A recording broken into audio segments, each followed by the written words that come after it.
Saya sebagai penjabat wali kota, ya pasti akan mengajak para ASN saya, kepala dinas, kepala badan, kepala bagian, camat, dan kepala desa lurah, ya kalau bisa mereka sudahlah ikuti tata kaidah aturan hukum yang berlaku. Oke. Kita ini kan sudah dikasih gaji yang cukup, menurut saya loh ya, Ya. kacamata saya, sudah dikasih gaji yang cukup, belum tunjangan TPP yang cukup ya. Ya menurut saya sudah lebih dari cukup lah sebagai seorang pegawai, sebagai seorang pamong yang memberikan pelayanan kepada masyarakat, yang sudah tidak lagi kita berharap kepada yang lain gitu. Oke. Ya proses itu. Maka saya sudah sering pada waktu saya pertama kali menjabat dan saya mengumpulkan kepala dinas, kepala UPD, kalau mau jalan bareng saya dengan sikap saya, ayo jalan bareng dengan sikap saya. Kalau tidak, mohon maaf saya tinggal.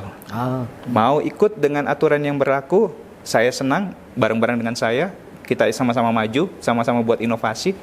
Tapi yang namanya akuntabilitas, saya minta untuk tetap dijaga dan diipatuhi oleh seluruh ASN. Ini penting karena kapan kita tidak mematuhi aturan yang berlaku, bahwa kepercayaan masyarakat itu akan hilang kepada Ya. kita.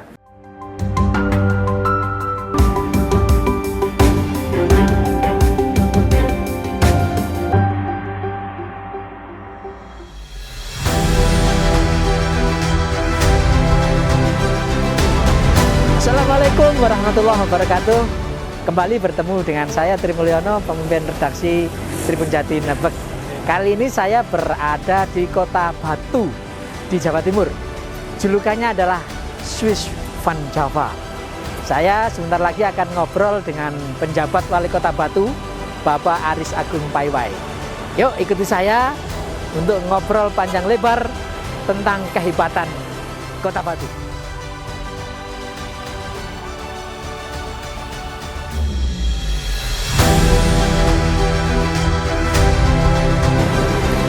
Wih, Mas Assalamualaikum Mas Haris. Waalaikumsalam. Wah, luar biasa Wah, sekali. luar Keren. biasa. Udengnya keren ini. Ini udang khusus di Batu, Mas. khusus batu dan ada filosofinya. Apa itu, Mas? Filosofinya ini katanya ya di depannya mempererat tali persaudaraan karena ini erat gitu ya. Terus ada gunung, ya macam-macam lah. Oh. Makanya masih belajar saya ini.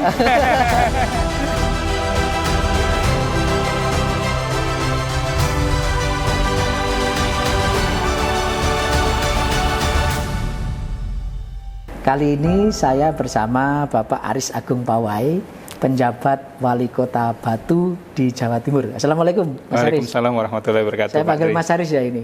Boleh Mas Tri. Karena masih muda ini, Pak Aris. Oh enggak juga. Mas Aris, begitu panjenengan dilantik sebagai penjabat wali kota Batu Januari lalu, Ya. apa kesan Pak Wali dengan kota Batu ini, Mas Aris? Kesannya berdebar-debar. Yang jelas ya disyukuri nikmat yang telah diberikan sebagai penjabat wali kota Batu yang pada waktu itu tanggal 19 Januari dilantik oleh Ibu Gubernur Jawa Timur. Tentunya saya belum pernah punya gambaran seperti apa kota Batu itu dan mau seperti apakan kota Batu itu ke depan. Karena memang pada waktu penunjukan saya juga nggak tahu, Ibu Gubernur tiba-tiba di media sudah mencuat saya sebagai salah satu kandidat calon penjabat wali kota Batu pada waktu itu. Dan setelah saya menjabat, setelah saya dilantik, pesan Ibu Gubernur pada waktu itu adalah penjabat wali kota Batu harus yang pertama bagaimana kota Batu ini tetap menjadi kota wisata, menjadi andalan Jawa Timur. Yang kedua, bagaimana perekonomian melalui UMKM tetap jalan dan juga sektor pertanian tetap tumbuh sebagai penopang ekonomi di Kota Batu ini. Jadi tiga hal itu ya. Tiga Mas hal Aris, itu ya? jadi Wisata, kunci utama. pertanian, UMKM. Betul, yang menjadi kunci utama yang dipesankan oleh Ibu Gubernur pada waktu saya dilantik pada saat itu. Dan tentunya saya cepat mencari data, mencari informasi dari beberapa perangkat daerah yang dimiliki oleh Kota Batu, para kepala dinas, kepala badan, dan juga Pak Sekda pada waktu itu, sehingga saya cepat memberikan langkah-langkah strategis yang ingin kita lakukan selama 1 tahun ke depan. Kan umur saya ini 1 tahun. Oh gitu ya. Sesuai dengan SK Mendagri setahun, Ya tentunya kita berharap dari setahun ini apa sih yang bisa kita lakukan ke depan untuk peningkatan ekonomi Kota Batu khususnya. Mas Aris kan pernah ada penugasan khusus di beberapa negara Asia, Eropa, Australia gitu ya. Nah, kemudian setelah melihat Batu sebagai kota wisata, apa yang akan dilakukan sehingga wisatawan asing ini akan berbondong-bondong lagi di Kota Batu, Mas Aris? Iya, ya pada saat saya keliling berbagai negara di Eropa dan juga Asia, tentunya dalam penugasan dan juga ikut pelatihan, ya, saya melihat kota wisata Batu ini punya potensi yang sangat luar biasa untuk kita tingkatkan. Pertama, kita punya potensi wisata alam yang tentunya tidak dimiliki oleh negara-negara lain, gitu ya. Di mana setiap desa, setiap kelurahan yang ada di Kota Batu ini punya tematik sendiri-sendiri. Oh, gitu ya. Iya. Contoh kita punya desa yang di dalamnya itu ada kebun anggrek, pertanian anggrek yang tidak dimiliki di dunia lain, di tempat yang lain, di negara lain. Dan ini potensinya sangat luar biasa, omsetnya sampai miliaran. Belum lagi ada kami di salah satu desa juga yang punya desa wisata, yang di sana itu ada perkebunan tanaman hias. Yang waktu COVID itu kan orang lagi marak-maraknya pengen nanam tanaman hias ya. Wah, itu sampai miliaran, itu luar biasa transaksi omsetnya. Nah, belum lagi desa-desa yang lain yang kami punya, desa-desa tematik, ada desa yang penghasil tempe, ada desa UMKM. Jadi inilah yang kami maksud, kenapa kami punya desa yang unik dibandingkan di negara luar yang belum tentu dimiliki. Tinggal bagaimana kami mengolahnya, kami buat desain sebagus mungkin agar desa-desa ini akan berkembang maju pesat, yang kemudian nanti kita harapkan bisa menjadi potensi kita. Contoh kemarin saya berkunjung ke desa, salah satu desa yang hampir ada 300 sentra UMKM yang memproduksi tempe. Loh, ini kalau kami buat tidak hanya dia produksi tempe dan menjual saja, kita mau buat suatu tempat edukasi bagi masyarakat atau wisatawan kita. Kalau dia datang, gimana sih saya makan tempe dari produksinya sampai dengan hasilnya seperti apa gitu prosesnya. Nah, kita mau buat workshop di situ. Jadi orang belajar sekaligus dia praktek gitu. Jadi kalau ada mahasiswa, ada wisatawan luar negeri, bilang, kok unik tempe ini, bagaimana buatnya? Nah, kita mau buat desa itu sebagai desa tematik. Sehingga penghasilan masyarakat kita tidak hanya pada saat dia nanti menjualnya, tapi pada saat proses edukasi itu akan tumbuh UMKM kita di satu desa itu. Berarti di Batu ini potensinya itu sebetulnya justru tidak terdampak krisis kemarin ya, Mas Aris gitu ya? Ya, sebenarnya kalau krisis iya, karena kami kan adalah sektor paling unggulan adalah pariwisata. Pada waktu COVID 2 tahun terakhir yang kemarin itu, sektor pariwisata kan agak turun. Kenapa saya mengatakan turun? Karena orang dilarang untuk berpergian keluar dari PPKM lah ya kan, ada pembatasan gitu, sehingga hotel-hotel kami agak turun, terus restoran kami banyak yang tutup, karyawan kami banyak yang PHK, TPT kita agak lumayan memang agak tinggi dibandingkan yang ada di Jawa Timur. Namun begitu ada pemulihan dan sekarang sudah bangkit, cepat sekali pergeserannya, cepat sekali. Wisatawan sudah mulai, orang udah bosan mungkin di rumah ya, sudah mulai lagi hidup UMKM kita, pariwisata kita tumbuh semua. Nah, jadi kalau dibilang kemarin kami bagaimana sektor ekonomi, ya jelas kami sektor ekonomi agak turun. Tapi begitu kembali pulih, langsung itu cepat langsung meroket. Saya melihat ini nggak ada berhentinya. Hampir setiap Senin, Selasa, Rabu, Kamis, hampir setiap hari adalah hari libur mungkin ya. Kenapa? Karena kalau Senin, Selasa, Rabu sampai Kamis atau sampai Jumat itu rata-rata orang rakor di Kota Batu. Rakor kan sambil healing juga ya. Mereka makan di restoran, hotel tumbuh. Itu ya hampir lah kami anggap bahwa itu adalah pariwisata buat kami. Belum lagi kalau Jumat, Sabtu, Minggu sudah terkenal Kota Batu ini kota macet gitu ya. Tapi bagi kami adalah berkah, masyarakat kami adalah berkah. Tapi bagaimana kami mengurai kemacetan itu memang jadi solusi nanti, alternatif kami di kemudian hari nanti. Mas Aris, kira-kira dalam tempo setahun kepemimpinan Mas Aris ini apa ya proyek mercusuar lagi gitu ya yang ingin coba dikembangkan di Kota Batu ini? Ya, kalau terkait namanya wisata lah barangkali. Iya, kalau namanya setahun ya pasti nggak cukup ya. Tapi harus ada usaha. Yang pertama saya harus melihat apa yang sudah dilakukan oleh pemimpin-pemimpin sebelumnya. Kan pasti ada pemimpin-pemimpin sebelumnya, Ibu Dewanti, Pak Edi Rumpoko mungkin sudah meletakkan pondasi-pondasi pembangunan yang strategis ke depan. Kan pasti semua pemimpin pasti mempunyai visi yang strategis untuk bagaimana memajukan Kota Batu ini menjadi kota yang sejahtera dan perekonomiannya tumbuh berkembang. Maka saya melihat apa yang sudah dilakukan beliau-beliau ini dan apa yang belum tercapai. Nah, ini yang saya lanjutkan karena dalam waktu setahun kan tidak mungkin saya membuat program strategis. Ujuk-ujuk saya Januari mamanya dilantik langsung buat program strategis untuk setahun ke depan. Rasanya tidak mungkin karena anggaran sudah dibentuk pada tahun di 2022 untuk 2023. Maka apa yang sudah disiapkan anggaran itu saya mencoba untuk mempercepatnya agar terrealisasi, jangan sampai terhambat. Maka kayak seperti pasar induk modern yang sekarang ini sudah hampir 93%, sebentar lagi akan selesai dan insya Allah bulan Mei akan diresmikan. Nah, itu jadi proyek strategis yang sudah disiapkan oleh pemimpin sebelumnya. Ini yang harus kami kawal. Masih ada 2 lagi proyek strategis, yaitu pelebaran Jalan Insinyur Soekarno, yang kita harap nanti akan mengurai kemacetan. Yang satu lagi adalah kereta gantung. Mudah-mudahan dalam waktu 1 tahun ini kita bisa merealisasikan dalam bentuk program yang sudah jalan, apakah itu perencanaannya atau sudah mulai melakukan pemetaan yang ada di Kota Batu. Menarik kereta gantung itu seperti apa nanti Mas Aris rencananya ke depan? Memang kereta gantung ini kan menjadi proyek strategis nasional dari 3 proyek strategis tadi yang saya sampaikan ya. Tentunya kita berharap bahwa pasar sudah selesai. Jalan Insinyur Soekarno ini adalah APBD yang nanti dilakukan oleh provinsi, yang juga sudah kami lakukan pertemuan-pertemuan, kami komunikasikan dan insya Allah Ibu Gubernur juga sudah menindaklanjuti. Dan yang sekarang adalah kereta gantung. Kereta gantung ini adalah murni investor. Jadi kita berharap investor yang sudah melihat perkembangan Kota Batu menjadi suatu yang punya masa depan yang cerah untuk pariwisata. Kami yakin dengan adanya kereta gantung, para investor akan menarik untuk masuk dirinya di Kota Batu ini untuk menanamkan sahamnya, terutama bagaimana membangun kereta gantung yang sudah direncanakan.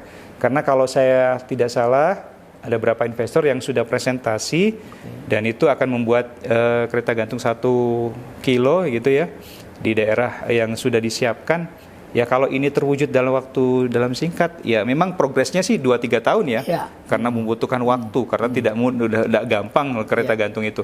Karena pasti yang mengerjakan dari orang-orang yang berqualified. Tapi saya berharap bahwa itu sudah ada pondasi di tahun 2023 ini. Itu kira-kira apa nanti Mas Aris yang akan bisa dinikmati oleh wisatawan ya kalau ini selesai. Jadi, kereta gantung? Kalau kita ingin bahwa kereta gantung itu kan connecting nanti ya. Jadi bukan sebagai transportasi massal tapi sebagai transportasi wisata gitu ya. Jadi kalau umpamanya kita diletakkan ketinggian tertentu itu kan pasti akan melihat pemandangan di wilayah Kota Batu yang begitu sangat luar biasa indahnya ya. Nah, itu kalau sudah lihat nanti akan kita koneksi begitu kalau nanti kita lihat 1 tahun berjalan umpamanya dengan 1 kilo ya bisa saja nanti akan ditambah dengan panjang yang berikutnya lagi melihat potensi yang kita inginkan. Tapi yang jelas bahwa ini akan menambah objek wisata baru bagi Kota Batu yang ke depan yang kita inginkan nanti bisa lebih meningkatkan ekonomi masyarakat Kota Batu. Mas Aris, isu lain terkait Kota Batu ini adalah alih fungsi lahan ya. Itu yang jadi momok ya. Kira-kira ini gimana cara menyikapi ini biar dampaknya tidak buruk bagi pembangunan kota di Batu, Mas Aris? Iya, saya juga melihat bahwa Kota Batu ini kan ada 3 lahan yang sekarang ini sesuai dengan RT RW-nya. Yang pertama adalah ada lahan perhutani.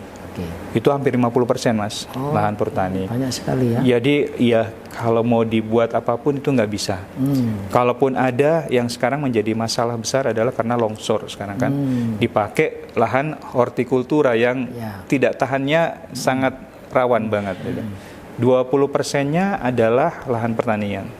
30% sekarang digunakan lahan dalam bentuk bangunan. Maka ini yang menjadi permasalahan kami adalah bagaimana agar wilayah alam Kota Batu ini tetap terjaga dengan tidak terlalu menambah dengan lahan-lahan gedung atau bangunan. Kami mencoba itu untuk melakukan evaluasi, namun karena proses perizinan ya, yang sekarang jadi tumpang tindih menurut saya, karena IMB sekarang kan jadi PBG ya, izinnya IMB. Sekarang dipersulit dengan adanya bahwa setiap orang mengajukan izin mendirikan bangunan harus dengan menggunakan tenaga ahli arsitek yang berlisensi atau bersertifikat. Wah, dan harus menggunakan gambar yang profesional gitu ya. Dan ini kan agak menyulitkan. Saya lihat di tahapan teman-teman kami yang ada di perizinan. Dulu agak mudah sehingga orang tidak malas mengurus IMB. Sekarang dengan persyaratan yang begitu ketat, begitu sulit, orang akhirnya malas mengurus IMB. Dengan malasnya, akhirnya bangunan ya dibiarkan jadi, biarkan berjalan. Kami mau berhentikan juga dengan kapasitas petugas kami ASN kita yang terbatas di Kota Batu ini. Maka memang solusinya adalah bagaimana mencari win-win solution bahwa Kota Batu ini jangan dong ditambah dengan bangunan-bangunan yang baru agar nuansa alamnya yang selama ini dinikmati oleh wisatawan kita tetap terjaga gitu. Terutama banjir, Mas Aris. Saya kira itu yang harus diantisipasi ya dengan isu alih fungsi lahan. Ya itu karena yang dulunya sudah tertata dengan baik, ini yang sekarang harusnya kita jaga sampai sekarang, karena dengan adanya longsor, banjir, kita melihat banyak kesadaran yang juga masih kurang. Bangunan oke lah kita akan jaga, tapi dengan buat saluran. Tapi yang namanya sampah, masyarakat kan belum semuanya yang memiliki kesadaran yang sama untuk menjaga itu. Mas Aris, isu lain adalah soal sumber mata air. Kajian Walhi, sejumlah mata air di Batu ini mulai menyusut ya Mas Aris. Apakah Mas Aris melihat ini masih dalam batas toleransi gitu ya, sehingga tidak sampai mengganggu ketersediaan air, atau bagaimana Mas Aris? Ya, kemarin kan kita ada kegiatan bersih-bersih sungai bersama dengan berbagai aktivis yang ada, termasuk Sabers Pungli yang sangat aktivitasnya luar biasa. Mereka peduli banget tentang bagaimana kehidupan air yang ada di Kota Batu. Setelah kami mendapatkan data yang kami punya ini kan 111 mata air. 111 mata air. Itu yang existing ya, yang sementara ini kita sudah lihat dan ternyata begitu kita gali informasi dan teman-teman dari ahli geologi yang sudah pernah melihat bahwa Pak Aris itu bukan hanya Pak Wali itu bukan hanya 111, ada sekitar 300-an lebih mata air yang sekarang ini masih ada di dasar yang belum dikelola. Tapi kalau kita ingin survive, karena kami mengairi 16 kabupaten kota di Jawa Timur melalui sumber berantas ini, kita ingin Sungai Berantas ini kita ingin bahwa jangan sampai terjadi yang tidak diharapkan, yaitu terjadinya debit air yang berkurang, mata air yang nanti hilang nanti. Maka bagaimana potensi mata air ini tetap kita jaga, teman-teman kita di masyarakat kita sudah mulai kita edukasi. Bagaimana menjaga sumber mata air kita tetap jaga. Dan alhamdulillah saya melihat masyarakat kita sebagian yang menjaga adat tentang bagaimana kultur air adalah sumber segala mata air ya, sumber segala kehidupan, itu sudah mulai dijaga sekarang. Ya, saya terlepas dari orang pendatang yang ada di Kota Batu tapi orang yang mempunyai adat dan paham betul tentang kultur Batu ini, dia menjaga betul. Jadi berapa kali saya berkeliling ke beberapa desa, mereka tahu berapa di titik-titik sumber mata air itu, dan dia jaga benar. Jadi ada tempat yang mereka sudah siapkan betul untuk dijaga dan dilestarikan. Mas Aris, tadi disinggung soal pasar besar Kota Batu ya, yang sebentar lagi akan diresmikan. Nanti apa aja Mas Aris yang bisa dinikmati oleh wisatawan di sana? Ya, kemarin Ibu Gubernur juga sempat datang ke sana. Kita ajak Ibu Gubernur melihat secara langsung progres dari pasar Indo Kota Batu yang insya Allah kalau lihat sekarang loh itu adalah terbesar di Indonesia. Jadi kalau kita melihat itu akan diisi sekitar 963 kios, ada 1.600 los yang ada di dalamnya. Nah, tentunya kita berharap bahwa desain yang sudah disiapkan oleh para pakarnya dan pada waktu itu Ibu Dewanti sudah mengantarnya dengan sangat baik prosesnya. Saya melihat bahwa di pasar itu unik, karena kalau di pasar yang lain ya kan kalau orang masuk ke depan itu semua pasti ada belakangnya. Ya. Kalau ini enggak, semua depan. Oh, gitu. Jadi di depan itu ya depan, ya di samping ya depan, karena tidak ada tembok membatasi. Oh, gitu. Jadi orang merasa tidak rugi kalau saya ditempatkan di belakang. Enggak, karena semua terbuka. Iya. Jadi orang pun yang dapat yang di belakang, kalau menurut sisi kita, versi kita, itu di depan. Karena semua terbuka, jadi semua sisi adalah depan. Jalan terhubung semua. Jalan yang terhubung belakang semua. gitu ya, Mas? Jadi kalau kita masuk itu tidak langsung berhenti di situ, diajak putar. Jadi semua akan orang merasakan bahwa saya di posisi walaupun lossnya di sana, ya saya di depan. Gitu. Nah, itu uniknya dari pasar Indo Kota Batu ini, Mongtani. Dan yang karena ini adalah kontur tanahnya itu agak miring ya. Kalau Mas lihat ya lewat pasti kan lewat, semua orang kalau mau ke Batu pasti lewat jadi pusat perhatian. Iya, jadi pusat perhatian. Dia miring gitu ya. Tapi semua tidak ada yang di lantai 1 2 3. Karena semua dibuat simetris, lurus dengan jalan. Jadi tidak ada yang merasa bahwa dia di tingkat 1 2 3. Semua di tingkat yang sama sebenarnya. Karena memang ada kemiringan yang ada di sana. Jadi unik banget di sana, dan memang koreografernya saya lihat arsitekturnya sangat luar biasa. Di dalamnya nanti apa aja, Mas Haris? Jadi di sana kios dan losnya itu sudah disiapkan untuk pedagang-pedagang kita yang ada yang basah mungkin ya, yang jualan ikan, daging. Ada juga zona orang berjualan umum gitu. Nah di situ juga nanti ada yang di tingkat atas itu kita buat zona kuliner. Ada kulinernya. Ada kulinernya. Jadi menarik kalau umpamanya kan nggak semua ini bapak-bapak ini kalau ngantar istrinya itu yang malas gitu kan, karena pasti istrinya mau milih-milihnya dan waktunya lama gitu ya. Bapaknya yang nongkrong di atas gitu. Ada kulinernya. Karena ini pasar induk ya Mas Haris, ini kan nanti akan menampung komoditi produk dari daerah lain di seputaran Batu ya. Kemudian juga diteruskan ke daerah lain. Mana saja daerah yang nanti tercover oleh pasar induk? Enggak, sebenarnya pasar induk ini adalah bagian dari pedagang kita yang kemarin kita alihfungsikan ke stadion ya. Itu akan kita kembalikan masuk ke pasar sebagian. Jadi sebenarnya semua jumlah pedagang yang masuk itu sudah sesuai dengan jumlah los dan kios yang sudah disiapkan. Jadi sebenarnya nggak ada pedagang baru yang masuk, nggak ada pedagang. Tapi kalau baru. Pasokannya Mas, Kalau pasokannya dari berbagai mana daerah? Iya, berbagai daerah. Jadi kayak buah gitu ya kan. Kita kan punya apel ya, walaupun tidak terlalu banyak seperti yang dulu. Tapi kita punya jeruk, kita punya strawberry dan lain-lain ya, yang buah-buah lokal yang bisa kita dagangkan di sana oleh pedagang kita. Terus hortikultura kita kan sayur-sayuran kita juga potensi sekali. Jadi saya yakin dengan adanya pasar induk nanti yang beroperasional 24 jam, wah sangat luar biasa. Iya, insya Allah. Karena terus ini. Jadi kalau malam ada lahan parkir yang agak besar itu kita gunakan untuk teman-teman PKL kita untuk berdagang di situ. Itu juga bisa berfungsi. Mas Haris, pengalaman sebelumnya tentu tidak ingin kita terjadi ya. Kepala daerah sebelumnya sempat tersangkut kasus hukum gitu ya. Dalam kepemimpinan yang setahun ini, Mas Haris, apa yang coba dilakukan agar jangan sampai hal ini terulang pada OPD atau di lingkup Pemkat Batu, Mas Haris?